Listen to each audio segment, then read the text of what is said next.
I like very much brownies, but I eat them very rarely because they are too rich in sugar, in butter and refined flour.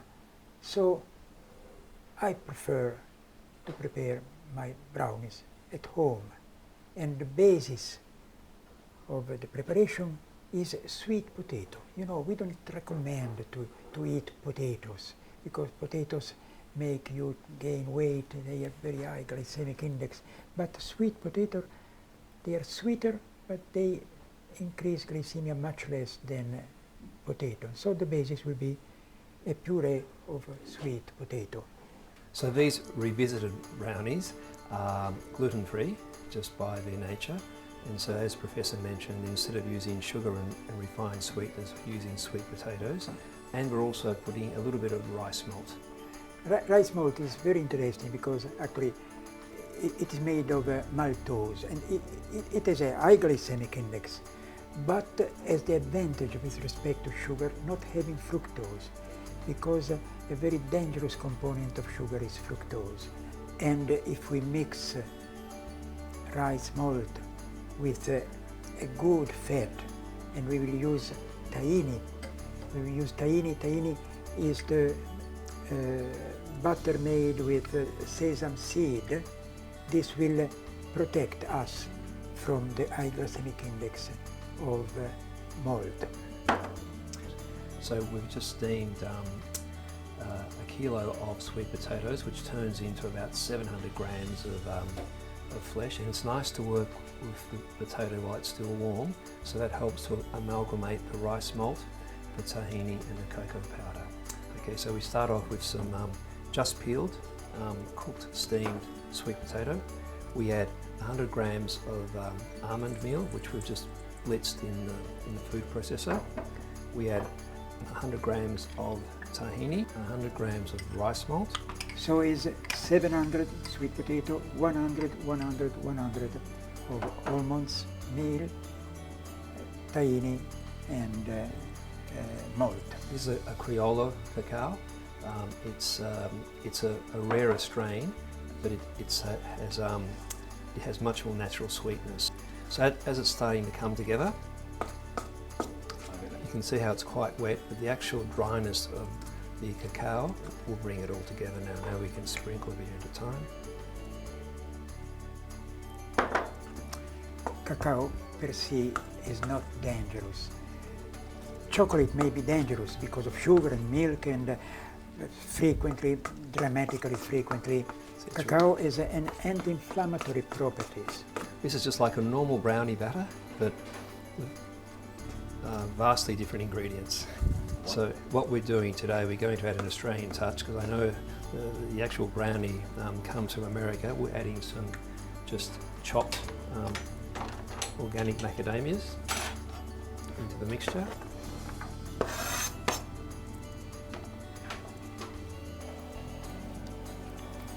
The other great thing about this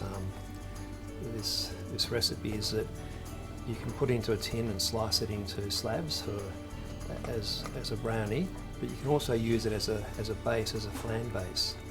And then you could cook some apples or pears or other seasonal fruit with a little bit of kudzu, and you can spread it on top and you have a really lovely fruity dessert as well. So that's nicely combined now. We're going to transfer it into a tin.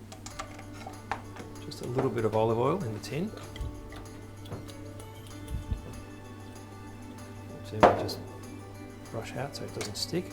Make sure the oil goes well into the corners and up to the sides.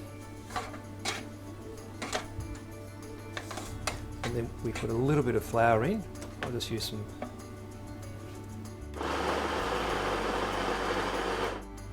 Okay.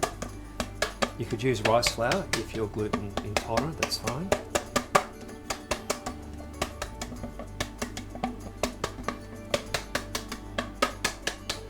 Like so. And then we just spread out the mixture evenly. If children like very much to prepare sweets, and these are very simple, and so you can ask your children to prepare it for you. So that's all it is there. It's important to smooth it out. Just a couple of whacks. So that goes into the oven for at 180 degrees for 40 minutes.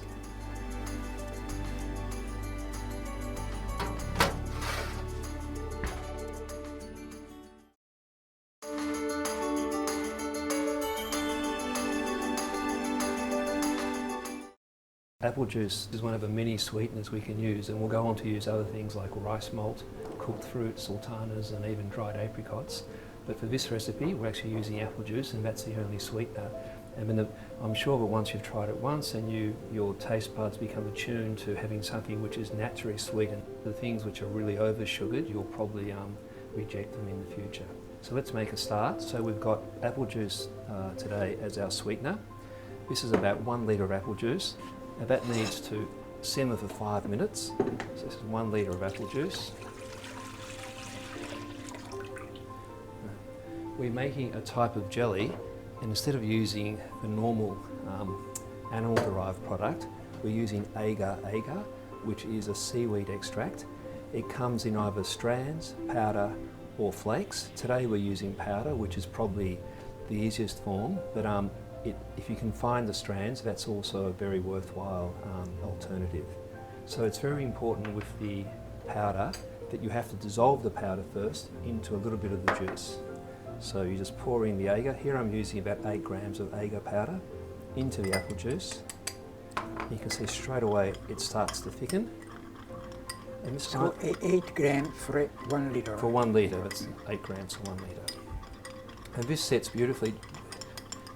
Actually, a lot of the agar jellies, the Australian ladies who stayed behind during the wars, they used to make jellies with agar because it was the most inexpensive product to do. So it was the Australian war brides were famous for their jellies.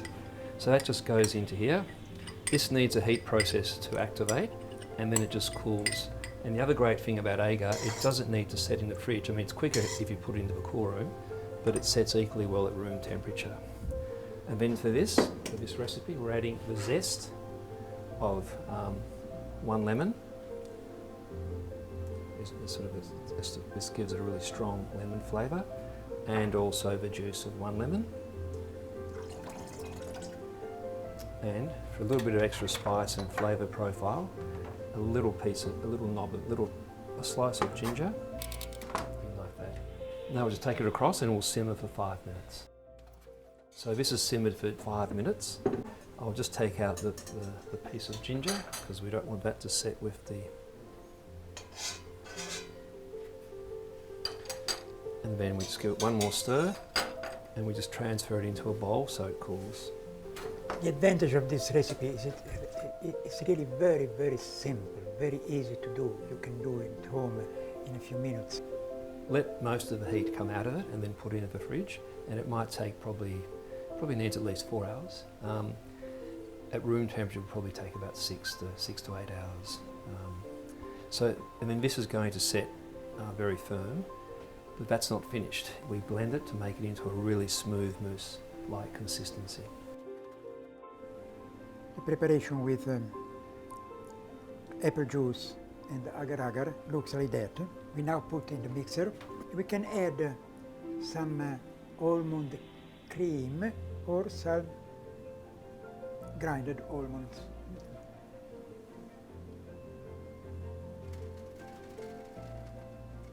The almonds will add a natural, a further creaminess to the dessert to make it more of a mousse-like structure.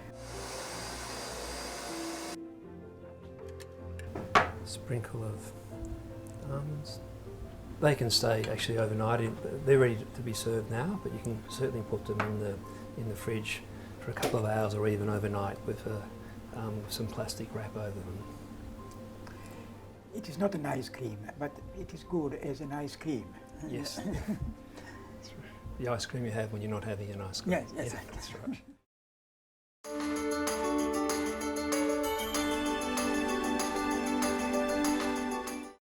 So we're using 100% wholemeal spelt flour. We actually like to grind our own flour The advantage of using fresh ground grain is that it's still alive. It hasn't been sitting on a supermarket shelf. So if you can, it's great to grind your own, but if not, always insist that the flour's been freshly milled and stone ground.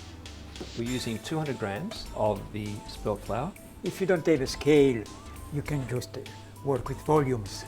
Yes, that's like the old people tradition. Then 50 grams, this is Senator Capelli. So this is an ancient grain of wheat, and it has remarkable properties, and it's really the way wheat used to be. The most important thing is not to use the very refined grain.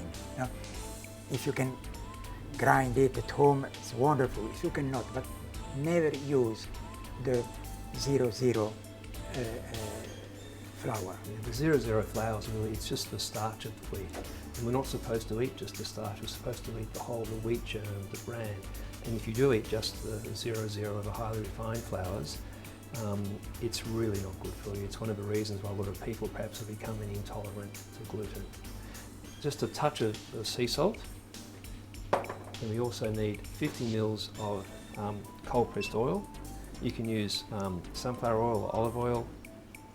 It is better to use vegetable oils than butter, because butter is a saturated fat that make difficult the action of insulin. If our cells are covered by a membrane that is made of saturated fat, it is harder, and insulin is the key that opens the door in our cells to make sugar enter.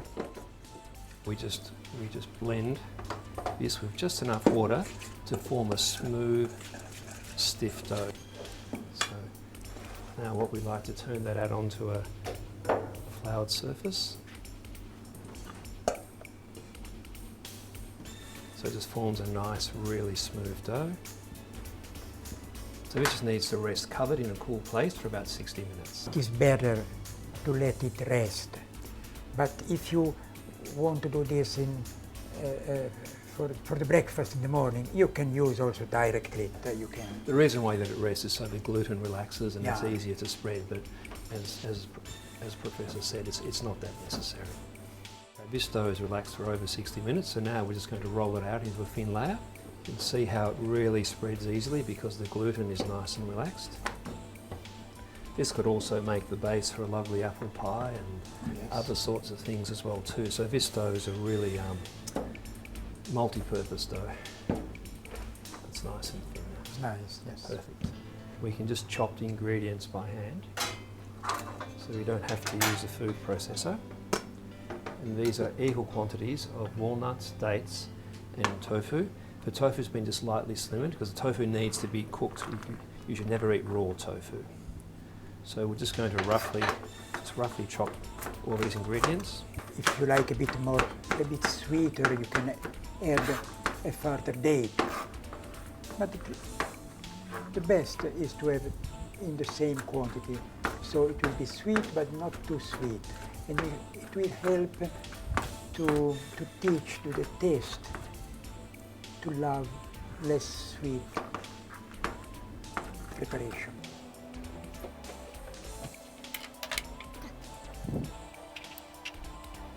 In order to have the tryptophan, the precursor of serotonin, enter the brain, it is necessary something sweet, and the sweets come from the dates. We need vitamin B6. Vitamin B6 is present in nuts, almonds, hazelnuts, also pumpkin seed. So you have alternatives in order to have the sufficient quantity of vitamin B6. Actually, I have no scientific proof that these are truly antidepressant, but they are so good that people smile always when when they eat them. One of the great things about preparing this style of food too, which is very similar to an ancient Mediterranean diet, is that so simple ingredients and so few ingredients. So actually the list of ingredients is very short. I was making a gelato last week and all I had was 4 ingredients. It was just the rice malt as a sweetener, almond milk, hazelnut paste, and a pinch of carob seed flour. And it's really refreshing not having a very lengthy list of ingredients to make a very complicated recipe. Mediterranean culture and Eastern culture, Japanese culture, are those who are associated with the longevity. Actually, we talk sometimes of macro-Mediterranean diet. It is a mixture of the macrobiotic diet and the Mediterranean diet. We can put together these Western and Eastern ingredients. It's a diet which is good for you and great for the planet. So I would encourage everyone to start embracing these ideas because it's really our way forward. Just one further thing, when you're making the happiness pillows, when you actually do go to close them, it's important that you don't put flour on the edge here, otherwise it makes it really hard to seal. They go into the oven between 15 and 20 minutes at about 160 to 180 degrees.